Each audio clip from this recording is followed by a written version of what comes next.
अस्सलाम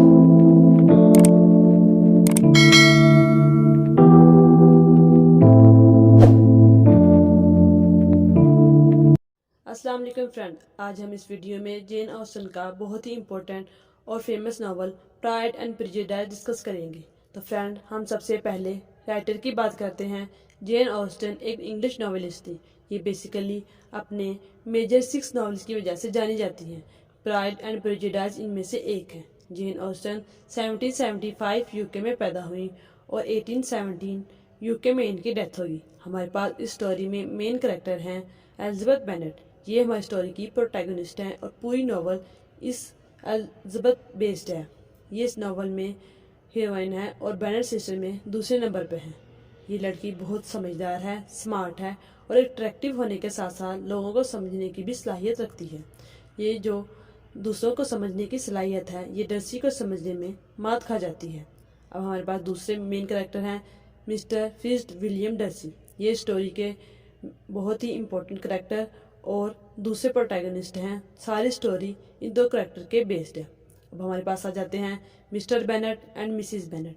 इन दोनों के 5 बेटियां हैं और एक भी बेटा नहीं है। मिसिस बेनेट जो हैं वो थोड़ी सी सिली और टिपिकल सी वूमेन है। वो अपनी बेटियों की शादियों के पीछे पड़ी हुई है कि इनकी शादियां किसी अच्छे और अमीर घर में हो जाएं। इनकी सोच इसलिए है क्योंकि उस वक़्त एजुकेशन की कमी थी, क्योंकि हमारी जो राइटर हैं वो 17वीं सेंचुरी की राइटर है। अब हम मिस्टर बेनेट की बात करते हैं। वह एक समझदार और अच्छे खासे पढ़े लिखे आदमी हैं। इन दोनों हस्बैंड वाइफ की 5 बेटियां हैं। सबसे बड़ी बेटी जेन बेनेट है, जो कि बहुत ही प्यारी समझदार लड़की है। उसके बाद हमारे पास आ जाती हैं एलिजाबेथ बेनेट, जो कि हमारी प्रोटैगनिस्ट है और जिसके बारे में मैं आपको बता चुकी हूँ। तीसरे नंबर पे इनकी बेटी है मैरी बेनेट, जो कि दरमियान वाली बेटी है और इसको बुक्स पढ़ने का शौक है और ये अक्सर लोगों को मोरालिटी के लेक्चर भी देती है। इसके बाद आ जाती हैं किटी बेनेट, जो कि चौथे नंबर वाली बेटी हैं। और इसके बाद आ जाती हैं सबसे छोटी और लाडली बेटी लिएटा बेनेट, जो कि अपनी माँ की बहुत ज़्यादा लाडली है और इसकी माँ के प्यार की वजह से ये बिगड़ भी गई है। ये जो बेनेट फैमिली है वो एक लॉन्ग बॉर्डर नाम की जगह पर रहती है। ये जो लॉन्ग बॉर्डर है ये एक गांव टाइप की जगह है। जिस गांव में ये फैमिली रहती है उसके थोड़ी दूर एक नाइदर फील्ड पार्क नाम की एक जगह है। वहाँ पे एक फैमिली रहने आती है। इस दूसरी फैमिली में चार्ल्स बिंगली नाम का एक शख्स है, जो अपनी 2 सिस्टर्स के साथ नाइदर फील्ड पार्क में रहने आता है। इन दोनों सिस्टर में से एक मैरिड है और एक अनमैरिड है। और यहाँ पर इंटरेस्टिंग बात यह है कि ये फैमिली बहुत ज़्यादा रिच है, मतलब पैसे वाली है। और इस बात का जब मिसिस बेनेट को पता चलता है तो वो चाहती हैं कि इनकी 5 बेटियों में से किसी एक की शादी इस आदमी के साथ हो जाए। अब इस स्टोरी में एंट्री होती है दूसरे प्रोटैगनिस्ट की। इसका नाम मैं आपको पहले ही बता चुकी हूँ, फिट्ज विलियम डर्सी। ये चार्ल्स बिंगले का दोस्त है, जो कि कुछ टाइम के लिए इसके पास नाइदर फील्ड पार्क में रहने आया था, लेकिन ये आदमी यहाँ से गया नहीं। यहाँ पे एक और इंटरेस्टिंग बात यह है कि दोस्तों, ये जो डर्सी है ये बिंगले से ज़्यादा पैसे वाला है, लेकिन इसमें एक बात की खामी है कि ये बहुत घमंडी किस्म का आदमी है और अपने आप को बहुत टॉप चीज़ समझता है। कुछ टाइम बाद इस गांव में एक पार्टी ऑर्गेनाइज होती है और इस पार्टी में बेनेट फैमिली भी शिरकत करती है और बिंगले फैमिली भी आती है। उसी पार्टी में चार्ल्स बिंगले जैन बेनेट से अट्रैक्ट हो जाता है। मिसिस बेनेट तो पहले ही यही चाहती थी कि उनकी 5 बेटियों में से किसी एक की शादी इस चार्ल्स बिंगले से हो जाए। चार्ल्स बिंगले बेनेट से अट्रैक्ट हो जाता है, वो इससे बातें करता है और इसके साथ डांस भी करता है। इसी पार्टी में चार्ल्स बिंगले डर्सी को कहता है कि तुम क्यों बैठे हुए हो, तुम भी किसी लड़की के साथ डांस कर लो। फिर चार्ल्स बिंगले जो होता है वो डर्सी से बोलता है कि तुम एक काम करो, तुम जेन की छोटी बहन एलिजाबेथ के साथ डांस कर लो, ये अच्छी भी है और प्यारी भी है। डर्सी बोलता है नहीं नहीं यार, ये तुम क्या कह रहे हो, ये कुछ ज़्यादा प्यारी नहीं है।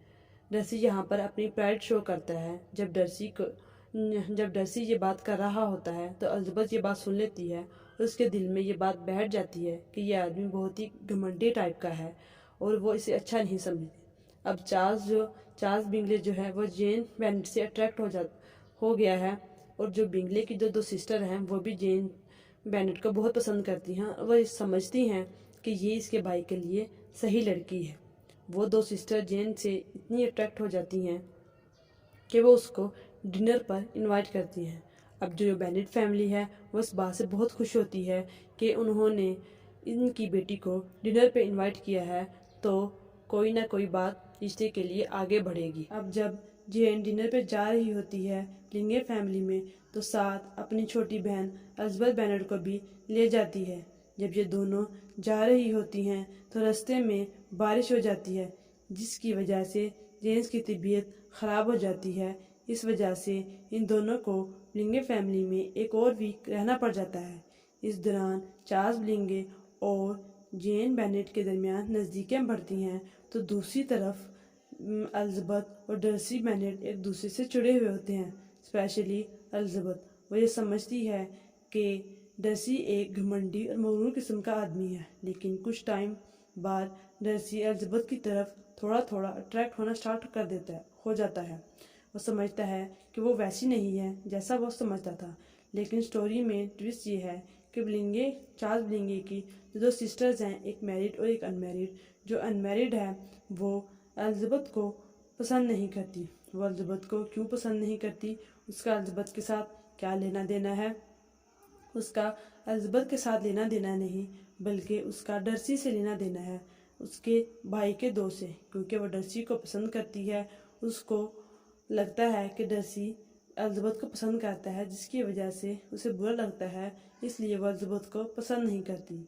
ये तो डर्सी है जो कि एलिज़ाबेथ को पसंद करता है, लेकिन उसके कहीं ना कहीं गुरूर उसका बीच में आ जाता है। अब एक हफ्ता ख़त्म हो गया, ये दोनों वापस आ गई। अब स्टोरी में एक न्यू करेक्टर की एंट्री होती है, मिस्टर कॉलिन। ये कॉलिन कौन है? ये बेनेट फैमिली के वारिस हैं, क्योंकि मिस्टर बेनेट की 5 बेटियां हैं और ये जायदाद अपनी बेटियों को नहीं दे सकते, इसकी वजह से ये वारिस है। ये वारिस है, बेटा नहीं, क्योंकि ये कॉलिन फैमिली की बेनेट फैमिली की 5 बेटियों में से किसी एक से शादी करना चाहता है। ये कॉलिन प्रपोज भी किसको करता है? एलिज़ाबेथ को, लेकिन एलिज़ाबेथ इसे पसंद नहीं करती और इसे मना कर देती है। जो कॉलिन है वो समझाता है और कहता है कि लेडी कैथरीन ने मेरी बहुत अच्छी जगह जॉब लगवा दी है, तुम मुझसे शादी कर लो। लेकिन वो अपनी बात पे अटल है और वो उसे शादी करने के लिए तैयार नहीं होती। अब स्टोरी में क्या होता है कि एक और कैरेक्टर की एंट्री होती है, वो एक्चुअली में इस स्टोरी का विलन है। उसका नाम है जॉर्ज विकम। ये लोकल मिलिट्री में एक ऑफिसर है। स्टोरी के स्टार्ट में ये जेंटलमैन दिखाई देता है, लेकिन बाद में अपना असल रंग दिखाना स्टार्ट कर देता है। ये एलिज़ाबेथ को डर्सी के खिलाफ भड़काता है। वो तो पहले से ही उसके खिलाफ भड़की हुई है, लेकिन वो इसे और भड़काता है। वैसा क्यों करता है? क्योंकि वो डर्सी से थोड़ी नफरत करता है। वो इसकी वजह क्या है, वो भी एक वजह है, वो मैं आपको बाद में बताऊंगी। अब स्टोरी में ट्विस्ट ये आता है कि एलिज़ाबेथ जो है वो स्टोरी के विलन को पसंद करती है, पसंद करना स्टार्ट कर देती है, और वो समझती है कि ये कितना अच्छा आदमी है जो मुझे डर्सी के बारे में सब कुछ सच सच बता रहा है, जो एक घमंडी और मगरूर किस्म का आदमी है। अब जो चार्ल्स ब्लिंगे और एलिज़ाबेथ हैं वो एक दूसरे को पसंद करते हैं। इनके दरमियान कुछ ऐसा होता है कि जेम्स बेनेट के पाँव के नीचे से ज़मीन निकल जाती है। जेन बेनेट को एक ख़त मिलता है जो कि चार्ल्स ब्लिंगे की छोटी बहन की तरफ से आया होता है। उसमें लिखा होता है कि हम लंदन वापस जा रहे हैं और कभी वापस नहीं आएंगे, और मेरा भाई डर्सी की बहन से शादी करेगा। अब हम लंदन में ही रहेंगे, तो तुम हमें ढूंढने की कोशिश ना करना। एलिज़ाबेथ पहले ही डर्सी से नफरत करती है, और ऊपर से अब उसकी बहन का रिश्ता टूटा, तो वो भी डर्सी की बहन की वजह से। अब एलिज़ाबेथ ये समझती है कि डर्सी ने ही चार्ल्स ब्लिंगे को कहा होगा कि तुम मेरी बहन से शादी करो। अब एलिज़ाबेथ को यकीन हो गया था कि डर्सी वाकई ही एक बेकार किस्म का आदमी है। वक्त गुजरता गया और मामला ठंडा हो गया। अब स्टोरी में आगे क्या होता है कि एलिज़ाबेथ जो है वो अपनी फ्रेंड जिसकी शादी कॉलिन्स के साथ हुई होती है, जो कैथरीन के पास रहता होता है, उसके पास उसे मिलने जाती है, और वहाँ उसकी मुलाकात डर्सी से दोबारा होती है, क्योंकि डर्सी लेडी कैथरीन का रिश्तेदार होता है। लेडी कैथरीन एक पार्टी ऑर्गेनाइज कराती है और वहाँ पर पर डर्सी और एलिज़ाबेथ की मुलाकात होती है। यहाँ डर्सी एलिज़ाबेथ को प्रपोज करता है, लेकिन जो एलिज़ाबेथ है वो पहले ही उससे चिड़ी हुई है। वो डर्सी को साफ साफ मना कर देती है।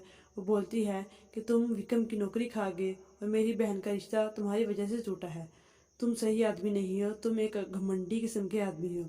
डर्सी वहाँ से थोड़ा सा डिसपॉइंटेड होकर चला जाता है, लेकिन जाते जाते वो एलिज़ाबेथ को एक लेटर दे जाता है जिसमें लिखा होता है कि मेरी वजह से तुम्हारी बहन का रिश्ता नहीं टूटा, और जहाँ तक बात है विक्रम की, वो सही आदमी नहीं है। मैंने उसकी नौकरी छीन ली क्योंकि उसने मेरी 15 साल बहन को भगाने की कोशिश की। यहाँ पर एलिज़ाबेथ से थोड़ी सी मिस्टेक हो गई। डर्सी चाहे थोड़ा सा प्राउडी किस्म का आदमी था, लेकिन इसका मतलब ये नहीं कि वो किसी का रिश्ता तोड़वा दे या किसी की नौकरी खा जाए। लेटर पढ़ने के बाद एलिज़ाबेथ की सोच चेंज हो जाती है डर्सी के बारे में। डर्सी वापस लंदन चला जाता है और एलिज़ाबेथ वापस अपने घर आ जाती है और घर आके अपनी बहन को बताती है कि कैसे विक्रम ने हमें बेवकूफ़ बनाया।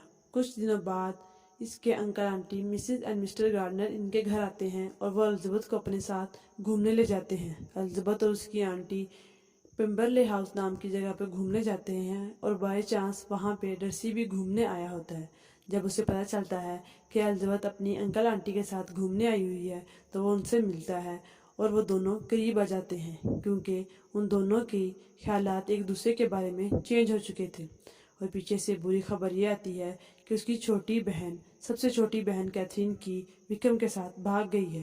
एलिज़ाबेथ वापस आती है और अपने पेरेंट्स को आके संभालती है, लेकिन कुछ दिनों बाद उसके अंकल आंटी से खबर आती है कि उनकी छोटी बहन जो भाग गई थी, लीडिया, वो मिल गई है। लेकिन जो विक्रम है वो उसके साथ रहना नहीं चाहता क्योंकि उसे कुछ पैसे चाहिए। तो कुछ दिनों बाद विक्रम को पैसों की पेमेंट हो जाती है। बेनेट फैमिली समझती है कि ये पेमेंट उनके अंकल आंटी ने की है, लेकिन जब एलिज़ाबेथ को पता चलता है कि ये पेमेंट डर्सी ने की है, तो वो उसे पसंद करने लग जाती है और इन दोनों की शादी हो जाती है। और दूसरी तरफ चार्ल्स और उसकी सिस्टर की भी शादी हो जाती है और यहाँ नॉवल की हैप्पी एंड हो जाती है। Thanks for watching. अल्लाह हाफिज़।